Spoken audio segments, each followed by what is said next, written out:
Diduga menjadi kurir dan pengedar sabu, AR, 28 tahun, akhirnya ditangkap tim Opsnal Satuan Reserse Narkoba Polresta Kendari.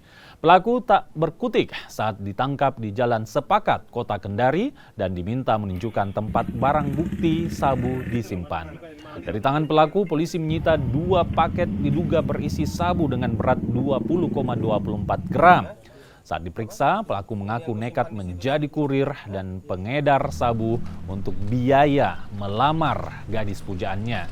Barang haram itu diperoleh dari seorang berinisial BOS melalui perantara handphone untuk mengambil tempelan sabu di suatu tempat. Polisi kini masih melakukan pengembangan penyelidikan untuk mengungkap pemasok barang haram ke pelaku.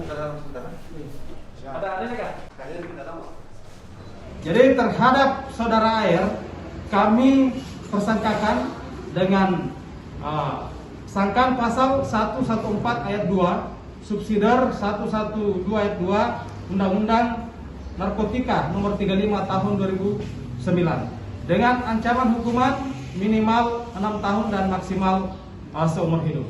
Batal ya?